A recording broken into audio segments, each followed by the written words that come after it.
दोस्तों, किसी ने क्या खूब कहा है, जो कमजोर होते हैं वही किस्मत को रोते हैं। जो कमजोर होते हैं वही किस्मत को रोते हैं। जिसे उगना होता है वो पत्थर का सीना चीर कर उगता है। नमस्ते दोस्तों, मेरा नाम है सागर और आज आपके लिए लाया हूँ एक छोटी सी कहानी। अजय पिछले 4-5 सालों से अपने शहर में होने वाली मैराथन में हिस्सा लेता था, लेकिन कभी उसने रेस पूरी नहीं की थी। पर इस बार वो बहुत एक्साइटेड था, क्योंकि पिछले कई महीनों से वो रोज सुबह उठकर दौड़ने की प्रैक्टिस कर रहा था और उसे पूरा भरोसा था कि वो इस साल की मैराथन रेस जरूर पूरी कर लेगा। देखते ही देखते मैराथन का दिन भी आ गया और धाय की आवाज के साथ रेस शुरू हुई। बाकी धावकों की तरह अजय ने भी दौड़ना शुरू किया। वो जोश से भरा हुआ था और बड़े अच्छे ढंग से दौड़ रहा था, लेकिन आधी रेस पूरी करने के बाद अजय बिल्कुल थक गया और उसके जी में आया कि बस अब वही बैठ जाए।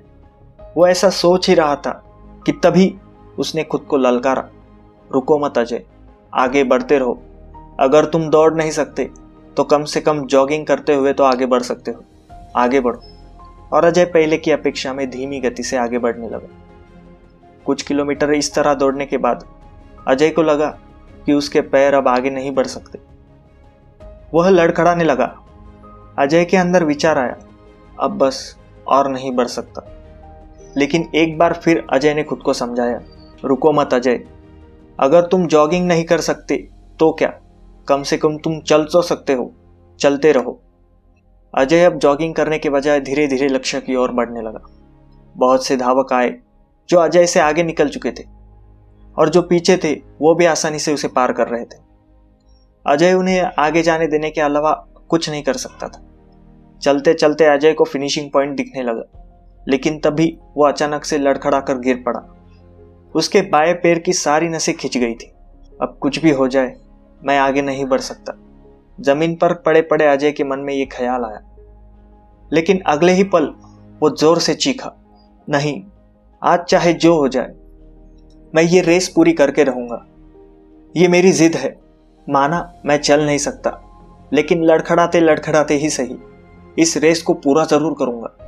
अजय ने साहस दिखाया और एक बार फिर असहनीय पीड़ा सहते हुए आगे बढ़ने लगा। और इस बार वो तब तक बढ़ता रहा जब तक उसने फिनिशिंग लाइन पार नहीं कर ली।